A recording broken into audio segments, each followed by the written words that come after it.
আজকে রবীন্দ্রনাথ ঠাকুরের একটি কবিতা আলোচনা করতে চলেছি। কবিতার নাম হলো প্রশ্ন।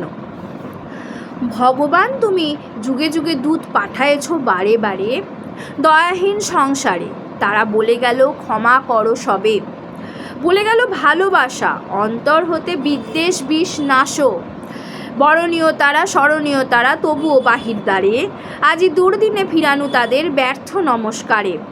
আমি যে দেখেছি গোপন হিংসা কপট রাত্রি ছায়ে, হেনেছে নিঃসহায়ে, আমি যে দেখেছি প্রতিকারহীন শক্তের অপরাধে, বিচারের বাণী নীরবে নিভৃতে কাঁদে। আমি যে দেখিনু তরুণ বালক উন্মাদ হয়ে ছুটে, কি যন্ত্রণায় মরেছে পাথরে নিষ্ফল মাথা খুঁটে। কণ্ঠ আমার রুদ্ধ আজিকে বাঁশি সঙ্গীত হারা, অমাবস্যার কারা লুপ্ত করেছে আমার ভুবন দুঃখ স্বপ্নের তলে। তাই তো তোমায় শুধাই অশ্রু জলে, যাহারা তোমার বিষাইছে বায়ু নিভাইছে তব আলো। তুমি কি তাদের ক্ষমা করিয়াছ? তুমি কি বাসিছ ভালো, বেসেছ ভালো? বলছে ভগবান তুমি যুগে যুগে দূত পাঠিয়েছো, যুগে যুগে দূত এসেছে, তোমার দূত এসেছে বারে বারে দয়াহীন সংসারে। আমাদের এই জগৎ সংসার দয়াহীন, এই দয়াহীন সংসারে এসেছে। তারা বলে গেল ক্ষমা করো সবে, যেই তোমার দূতেরা বলে যাচ্ছে ক্ষমা করে দাও, সবাইকে ক্ষমা করো। বলে গেল ভালোবাসো, সবাইকে ভালোবাসতে শেখো, সবাইকে ভালোবাসো। অন্তর হতে বিদ্বেষ বিষ নাশো, নিজের নাশো অর্থে নাশ করো, অর্থাৎ নিজের অন্তর থেকে বিদ্বেষ, যত রকম বিদ্বেষ আছে, যত রকম দেশ আছে, দেশ বিদ্বেষ হিংসা ঈর্ষা, এই আর কি বিদ্বেষ বিষ, এগুলোকে বিষ বলা হয়, সেগুলোকে তুমি নাশ করো, ধ্বংস করো, নষ্ট করো, সেগুলোকে তুমি নাশ করো। অর্থাৎ বলছে ভালোবাসো।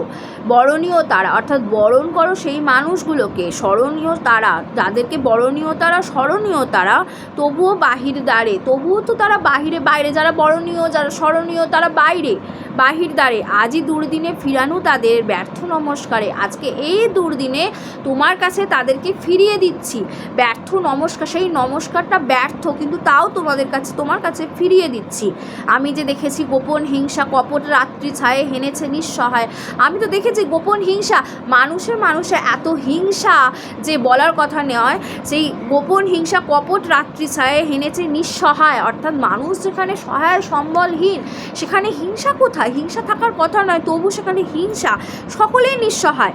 আমি যে দেখেছি প্রতিকারহীন শক্তের অপরাধে, আমি যে দেখেছি প্রতিকারহীন, প্রতিকার নেই, তার কোনো প্রতিকার নেই, প্রতিকারহীন শক্তের অপরাধে, বিচারের বাণী নীরবে নিভৃতে কাঁদে। অর্থাৎ বিচারের যে বাণী সে কাঁদছে, অর্থাৎ মানুষের বিচার যেখানে হবে, যে বিচারটা হবে, সেই বিচারের যে বাণী, সেটাকে বাণী বলা হচ্ছে, সেই বাণী কাঁদছে, নিভৃতে কাঁদে, নীরবে নিভৃতে কাঁদে।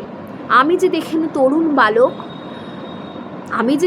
তরুণ বালক উন্মাদ হয়ে ছুটে, আমি দেখছি একটা তরুণ বালক, হ্যাঁ তরুণ এক যুবক বা এক তরুণ বালক উন্মাদ হয়ে ছুটছে, তো পাগল হয়ে গেছে, উন্মাদ হয়ে ছুটে, কি যন্ত্রণায় মরেছে পাথর নিষ্ফল মাথা কুটে। অর্থাৎ তার সে কি যন্ত্রণা, যে তার মানে তরুণ অর্থেই আমরা বেকারের সমস্যাকে বুঝি, তাই তো? তরুণ অর্থেই তার যৌবনকালকে আমরা বুঝি, প্রথমেই যৌবনকাল, বেকার সমস্যা এখানে আসছে না, যৌবনকাল, আমি একটু ভুল করলাম, যৌবনকালকে বুঝি। সে বালক উন্মাদ হয়ে ছুটছে, কি যন্ত্রণা হচ্ছে পাথরের নিষ্ফল, অর্থাৎ সে ফল পাচ্ছে না, নিষ্ফল মাথা কুটে। সে এবার সে যখন যৌবনকাল পেরিয়ে যৌবনে এসেছে, তার প্রেম আসবে, তার চাকরি আসবে। একটা মানুষের যৌবনকাল মানেই সে কিন্তু একটা নতুন জীবনে পদার্পণ করলো, তার জীবনের প্রেম এলো, তার যৌবনকাল, তার আনন্দের কাল, সে প্রেমে পড়লো, সে চাকরির দিকে এগিয়ে গেল, সে আরও অভিজ্ঞতা তার বাড়লো, সে খুব সুন্দর তার জীবনটা এগোচ্ছে। সে তখন উন্মাদ হয়ে ছুটছে এবং তার নিষ্ফলে মাথা কুটছে, এবং কণ্ঠ আমার রুদ্ধ, আজকে আমার কণ্ঠটা রুদ্ধ হয়ে গেল, বন্ধ হয়ে গেল, বাঁশি সঙ্গীত হারা। সেই বাঁশিটা কিন্তু সঙ্গীত নেই, মানে কোনো গান নেই, সঙ্গীত হারা, অমাবস্যার কারা, মানে কারা এসছে অমাবস্যা, অর্থাৎ বলা হয় না অমাবস্যা মানেই হচ্ছে একটা অন্ধকার আধার, যেখানে কোনো হতাশা, যেখানে কোনো আশা নেই, নেগেটিভ একটা নেগেটিভিটি যেখানে আছে, সেইটা কারা লুপ্ত করেছে আমার ভুবন দুঃখ স্বপ্নের তলে। আমার ভুবনকে স্বপ্নটা যেটা হবে আনন্দের স্বপ্ন, স্বপ্ন সবসময় আনন্দের হবে। স্বপ্ন মানুষের দেখা স্বপ্ন হোক বা মানুষের চাওয়া, মানে ইচ্ছেটা সেটাই তো স্বপ্ন। মানুষ আমি এটা করব, আমি এটা পাবো, আমাকে এটা পেতেই হবে, সেটাই তো স্বপ্ন, আর তো কোনো কিছু স্বপ্ন নয়। সেই যে স্বপ্নটা সেটা আনন্দের স্বপ্ন, সেটা দুঃখ স্বপ্নের তলে আমার ভুবন এই সময়। তাই তো তোমায় শুধাই অশ্রু জলে, তোমাকে তো তাই বলছি, তোমাকে চোখের জলে আমি তোমাকে বলছি, তাই তো তোমায় শুধাই অশ্রু জলে, যাহারা তোমার বিষাইছে বায়ু।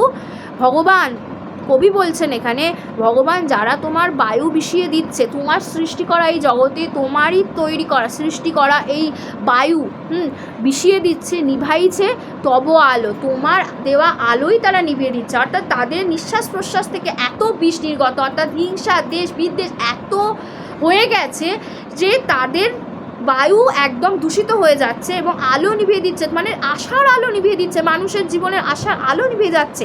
তুমি কি তাদের ক্ষমা করিয়েছো? তুমি কি বেসেছো ভালো? তুমি কি তাদের ক্ষমা করবে না করেছো? তুমি কি ভালোবেসেছো না বাসবে? এই প্রশ্ন রবীন্দ্রনাথ রেখে গেছেন সমস্ত পাঠকের কাছে, যে এই হচ্ছে এখনকার সমাজ, এবং এই সমাজ চিরকাল বদলাবে না, মানুষই পারলে বদলাতে পারবে, এই চিরকাল হয়ে আসছে। রবীন্দ্রনাথের সময়কাল থেকে হচ্ছে না, সেটা অনেক আগে থেকে হচ্ছে, এবং সেই সময়ও হচ্ছে বলে তিনি কবিতা লিখে গেছেন। সেই প্রশ্ন, তাই কবিতার নাম প্রশ্ন, এবং প্রশ্ন তিনি রেখে গেছেন। এই প্রশ্ন এখনও এগিয়ে চলেছে, ভবিষ্যতে এগোবে কিনা আমরা জানি না। এইভাবেই আমাদের সমাজ কিন্তু দূষিত কলুষিত হচ্ছে, মানুষের দ্বারাই হচ্ছে, এবং একমাত্র মানুষই পারে সে সমাজকে শোধন করতে। সেই মানুষগুলোকে শাস্তি দিয়ে, সেই মানুষগুলোকে সঠিক পথ দেখিয়ে, সেই মানুষগুলোর চোখে আঙুল দিয়ে দেখিয়ে দেওয়া যে তাদের ভুল কোথায়, দোষ ত্রুটি কোথায়। অবশ্যই তাদের অপরাধ থাকলে, দোষ থাকলে শাস্তি দিতে হবে, অবশ্যই সেইগুলো তারা মানতে বাধ্য, কারণ মানুষ তারা, পশু নয়। যাই হোক, এই প্রশ্ন নিয়েই আজকের আলোচনা শেষ করলাম।